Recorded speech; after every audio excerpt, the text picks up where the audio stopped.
Hello ವೀಕ್ಷಕರೇ, ನಾನು ಈ ದಿವಸ ನಿಮಗೆ ಒಂದು ಒಳ್ಳೆ ಹೆಲ್ದಿ ರೆಸಿಪಿನ ತುಂಬ ಸುಲಭವಾಗಿ ಯಾವ ರೀತಿ ಮಾಡೋದು ಅಂತ ತೋರಿಸ್ಕೊಡ್ತಾ ಇದ್ದೀನಿ. ಅದು ಏನಪ್ಪ ಅಂತಂದರೆ ನುಗ್ಗೆ ಸೊಪ್ಪಿನ ತಾಳಿಪಟ್ಟು. ಅದನ್ನು ಯಾವ ರೀತಿ ಮಾಡೋದು ಅಂತ ನೋಡೋಣ ಬನ್ನಿ. ಈಗ ಒಂದು ಪಾತ್ರೆಗೆ ಒಂದು ಲೋಟದಷ್ಟು ನೀರು ಹಾಕ್ಕೊಳ್ಳಿ. ಆ ನೀರಿಗೇ ಒಂದು ಸ್ವಲ್ಪ ಉಪ್ಪು ಹಾಕ್ಕೊಳ್ಳಿ, ಯಾಕೆಂದರೆ ಟೇಸ್ಟ್ ಬರಬೇಕಲ್ವಾ, ಅದಕ್ಕೋಸ್ಕರ ಸ್ವಲ್ಪ ಉಪ್ಪು ಹಾಕ್ಕೋಬೇಕು.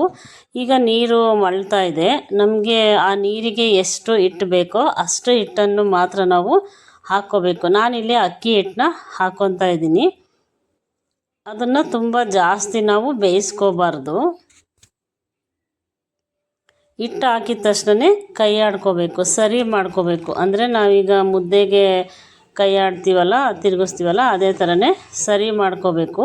ಜಾಸ್ತಿ ಬೇಯಿಸ್ಕೊಳ್ಳೋದು ಬೇಡ. ಹಿಟ್ಟು ಹಾಕಿದ ತಕ್ಷಣ ನಾವು ಈ ಥರ ಮಿಕ್ಸ್ ಮಾಡಿಕೊಂಡ್ರೆ ಸಾಕು. ಇದಕ್ಕೆ ಸರಿ ಅಂತ ಹೇಳ್ತಾರೆ, ಸರಿ ಮಾಡ್ಕೊಳ್ಳೋದು ಅಂತ. ನೋಡಿ, ಈ ಥರ ಗಂಟಿಲ್ದಂಗೆ ಸರಿ ಮಾಡ್ಕೋಬೇಕು. ಮಧ್ಯದಲ್ಲಿ ನಾನು ಒಂದು ನಿಮಗೆ ಒಳ್ಳೆ ಟಿಪ್ಸು ತೋರಿಸ್ತಾ ಇದ್ದೀನಿ. ಈ ವಿಡಿಯೋನ ನೀವು ಸ್ಕಿಪ್ ಮಾಡದೆ ನೋಡಿ, ನಿಮಗೆ ಗೊತ್ತಾಗುತ್ತೆ. ಅದು ಎಲ್ಲರಿಗೂ, ಹೆಣ್ಮಕ್ಳಿಗೆ ಯೂಸ್ ಆಗುತ್ತೆ. ಅಡುಗೆ ಮನೆಯಲ್ಲಿ ನಾವು ಏನೇ ಒಂದು ವಸ್ತು ತಂದ್ರೂ ಅದನ್ನು ಯಾವ ರೀತಿ ನಾವು ಫ್ರೆಶ್ ಆಗಿಡೋದು ಅಂತ ನಾನು ತೋರಿಸ್ಕೊಟ್ಟಿದ್ದೀನಿ. ಅದನ್ನು ವಿಡಿಯೋನ ಸ್ಕಿಪ್ ಮಾಡದೆ ನೋಡಿ, ನಿಮಗೆ ಗೊತ್ತಾಗುತ್ತೆ. ಈಗ ನಾನು ಸರಿ ಮಾಡ್ಕೊಂಡಿದ್ನಲ್ಲ, ಆ ಹಿಟ್ಟನ್ನೆಲ್ಲ ಒಂದು ಬೌಲ್ಗೆ ಹಾಕ್ಬಿಟ್ಟು ಅದ್ರ ಮೇಲ್ಗಡೆಗೆ ಇನ್ನೂ ಸ್ವಲ್ಪ ಅಕ್ಕಿ ಹಿಟ್ಟು ಹಾಕ್ಕೊತಾ ಇದ್ದೀನಿ. ಅಕ್ಕಿ ಹಿಟ್ಟು ಹಾಕ್ಬಿಟ್ಟು ಸ್ವಲ್ಪ ಬಿಸಿ ಇರುತ್ತೆ, ಸ್ವಲ್ಪ ತಣ್ಣಗಾದ್ಮೇಲೆ ಈ ಥರ ಚೆನ್ನಾಗಿ ಮಿಕ್ಸ್ ಮಾಡ್ಕೊಳ್ಳಿ. ಎರಡು ಹಿಟ್ಟನ್ನು ಸ್ವಲ್ಪ ಮಿಕ್ಸ್ ಮಾಡ್ಕೊಳ್ಳಿ, ಸ್ವಲ್ಪ ಹಾಕ್ಕೊಳ್ಳಿ ಹಿಟ್ಟು. ಅದಕ್ಕಿಂತ ಮುಂಚೆ ಯಾರೆಲ್ಲ ಹೊಸಬ್ರಾಗಿದ್ದರೆ ನಮ್ಮ ಚಾನೆಲ್ನ ಸಬ್ಸ್ಕ್ರೈಬ್ ಮಾಡ್ಕೊಳ್ಳಿ. ಪ್ಲೀಸ್ ಲೈಕ್ ಮಾಡಿ ಮತ್ತು ನಿಮ್ಮ ಫ್ರೆಂಡ್ಸ್ಗಳಿಗೆಲ್ಲ ಶೇರ್ ಮಾಡಿ. ಹೇಗಿತ್ತು ಅಂತ ಕಮೆಂಟ್ ಬಾಕ್ಸಲ್ಲಿ ತಿಳಿಸಿ. ನೋಡಿ, ಇವಾಗ ನಾನು ಒಂದು 2 ಮೀಡಿಯಮ್ ಸೈಜ್ ಈರುಳ್ಳಿನ ಸಣ್ಣದಾಗಿ ಕಟ್ ಮಾಡ್ಕೊಂಡಿದ್ದೀನಿ. ಕೊತ್ತಂಬರಿ ಸೊಪ್ಪು ಮತ್ತು ಕಾಯಿ ಚೂರುಗಳನ್ನ ತಗೊಂಡಿದ್ದೀನಿ. ಸ್ವಲ್ಪ ಹಸಿಮೆಣಸಿನ್ಕಾಯಿ ಮತ್ತು ಕರಿಬೇವಿನ ಸೊಪ್ಪು, ಸ್ವಲ್ಪ ಜೀರಿಗೆ.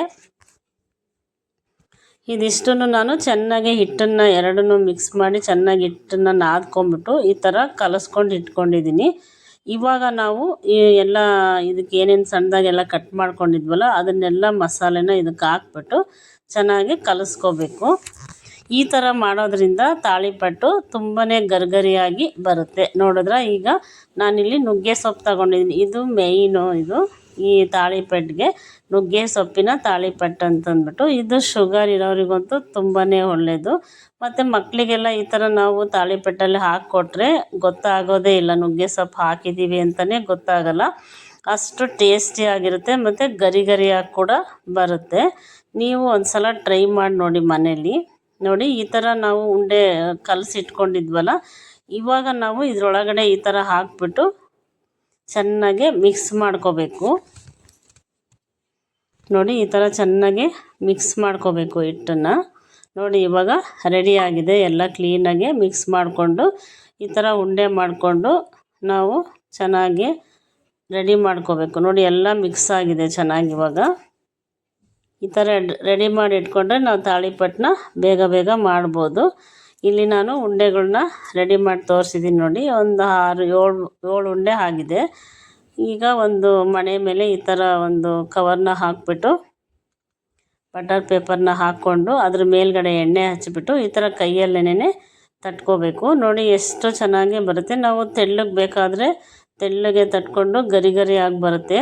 ತುಂಬಾ ಟೇಸ್ಟಿಯಾಗಿರುತ್ತೆ ಮತ್ತು ಆರೋಗ್ಯಕ್ಕೂ ಸಹ ತುಂಬ ಒಳ್ಳೆಯದು. ನುಗ್ಗೆ ಸೊಪ್ಪು ತುಂಬಾ ಕ್ಯಾಲ್ಶಿಯಮ್ ಇರುತ್ತೆ. ಶುಗರ್ ಇರೋರು ಈ ಥರ ರಾಗಿ ಹಿಟ್ಟಿಗೂ ಈ ಥರ ಹಾಕ್ಬಿಟ್ಟು ಮಾಡ್ಕೋಬೋದು, ಜೋಳದ ಹಿಟ್ಟಿಗೂ ಮಾಡ್ಕೋಬೋದು. ನಿಮ್ಮ ಹತ್ರ ಯಾವ ಹಿಟ್ಟಿರುತ್ತೋ ಆ ಹಿಟ್ಟಿಗೆ ಹಾಕ್ಬಿಟ್ಟು ಮಾಡ್ಕೋಬೋದು. ನೋಡಿ, ಈ ಥರ ಎಷ್ಟು ಚೆನ್ನಾಗಿ ಬರ್ತಾಯಿದೆ ತಾಳಿಪಟ್ಟು.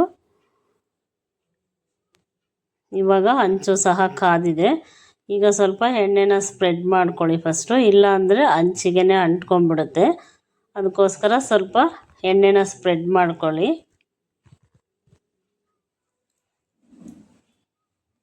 ನೋಡಿ, ಇವಾಗ ಹಂಚು ಚೆನ್ನಾಗಿ ಕಾದಿದೆ.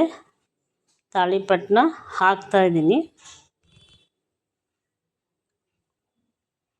ಈಗ ಮೇಲ್ಗಡೆ ಸ್ವಲ್ಪ ಎಣ್ಣೆನ ಹಾಕ್ಕೊಳ್ಳಿ. ಎಣ್ಣೆ ಹಾಕ್ಬಿಟ್ಟು ಸ್ವಲ್ಪ ಸಿಮ್ಮಲ್ಲಿ ಸ್ವಲ್ಪ ಮೀಡಿಯಮ್ ಉರಿಲಿ ಬೇಯಿಸ್ಕೊಳ್ಳಿ. ಅದು ಬೇಯೋ ಅಷ್ಟೊತ್ತಿಗೆ ನಾನೊಂದು ನಿಮಗೆ ಟಿಪ್ಸ್ ಹೇಳ್ತಾ ಇದ್ದೀನಿ. ಏನಪ್ಪ ಅಂತಂದರೆ ನಮ್ಮ ಮನೇಲಿ ಕೊತ್ತಂಬರಿ ಸೊಪ್ಪನ್ನ ತಗೊಂಡಿದ್ವಿ, ಅದೆಲ್ಲ ಒಣಗೋಗ್ಬಿಟ್ಟಿತ್ತು. ಏನು ಮಾಡೋದು ಅಂತಂದ್ಬಿಟ್ಟು ನಾನು ರಾತ್ರಿ ಬೆಳಿಗ್ಗೆ ತೊಗೊಂಡಿದ್ದಿದ್ದು, ಇದು ರಾತ್ರಿ ಅಷ್ಟೊತ್ತಿಗೆ ನೋಡಿ ಎಲ್ಲ ಬತ್ತೋಗ್ಬಿಟ್ಟಿದೆ. ಅದಕ್ಕೆ ನಾನೇನು ಮಾಡಿದೆ, ಒಂದು ಪಾತ್ರೆಗೆ ನೀರು ಹಾಕಿಬಿಟ್ಟು ಅದನ್ನು ಈ ಥರ ಬೇರು ಸಮೇತ ಇಟ್ಟು ಬೆಳಿಗ್ಗೆ ಎದ್ದು ನೋಡಿದ್ರೆ ಎಷ್ಟು ಚೆನ್ನಾಗಾಗಿದೆ ಅಂದರೆ ಒಳ್ಳೆ ಫ್ರೆಶ್ಶು ಕೊತ್ತಂಬರಿ ಸೊಪ್ಪು ಫ್ರೆಶ್ಶಾಗಿ ಕಾಣ್ತಾಯಿದೆ ನೋಡಿ, ಎಷ್ಟು ಚೆನ್ನಾಗಿ ಕಾಣ್ತಾಯಿದೆ. ಎಲ್ಲ ಬತ್ತೋಗಿತ್ತು, ನಾನಿದು ವೇಸ್ಟ್ ಆಯಿತು ಅಂದ್ಕೊಂಡೆ. ನೋಡಿದ್ರೆ ಈ ಥರ ಪಾತ್ರೆಯಲ್ಲಿ ನೀರು ಹಾಕಿಟ್ಟೆ, ಬೆಳಗ್ಗೆ ನೋಡಿದರೆ ಈ ಥರ ಫ್ರೆಶ್ ಆದ ಕೊತ್ತಂಬರಿ ಸೊಪ್ಪು ರೆಡಿಯಾಗಿದೆ. ನಿಮ್ಮ ಮನೆಯಲ್ಲೂ ಸಹ ಸೊಪ್ಪೇನಾದರೂ ಬತ್ತೋಗಿದ್ದರೆ ಈ ಥರ ರೆಡಿ ಮಾಡ್ಕೊಳ್ಳಿ. ನೋಡಿ ಈಗ ಅಷ್ಟೊತ್ತಿಗೆ ನಮ್ಮ ತಾಳಿಪೆಟ್ಟು ಸಹ ರೆಡಿ ಆಯಿತು. ಸೂಪರಾಗಿರೋ ತಾಳಿಪೆಟ್ಟು ಸಹ ರೆಡಿ ಆಯಿತು. ಇದಕ್ಕೆ ಈರುಳ್ಳಿ ರೊಟ್ಟಿ ಅಂತಲೂ ಕರೀತಾರೆ, ಇಲ್ಲ ತಾಳಿಪೆಟ್ಟು ಅಂತಲೂ ಕರೀತಾರೆ, ಏನು ಬೇಕಾದರೂ ಹೇಳ್ಬೋದು. ಇದನ್ನು ಚಟ್ನಿ ಜೊತೆ ಅಥವಾ ತುಪ್ಪ ಹಾಕ್ಕೊಂಡು ತಿಂದ್ರೂ ಹಾಗೇ ತಿನ್ಬೋದು. ಚಟ್ನಿ ಬೇಡ ಅಂದರೆ ಅಷ್ಟು ರುಚಿಯಾಗಿರುತ್ತೆ. ನೀವು ಒಂದು ಸಲ ಮನೇಲಿ ಟ್ರೈ ಮಾಡಿ ನೋಡಿ, ಫ್ರೆಂಡ್ಸ್ಗಳಿಗೆಲ್ಲ ಶೇರ್ ಮಾಡಿ. ನಮ್ಮ ಚಾನೆಲ್ನ ಹೊಸಬ್ರಾಗಿದ್ದರೆ ಸಬ್ಸ್ಕ್ರೈಬ್ ಮಾಡ್ಕೊಳ್ಳಿ ಪ್ಲೀಸ್, ಲೈಕ್ ಮಾಡಿ. Thank you for watching this video.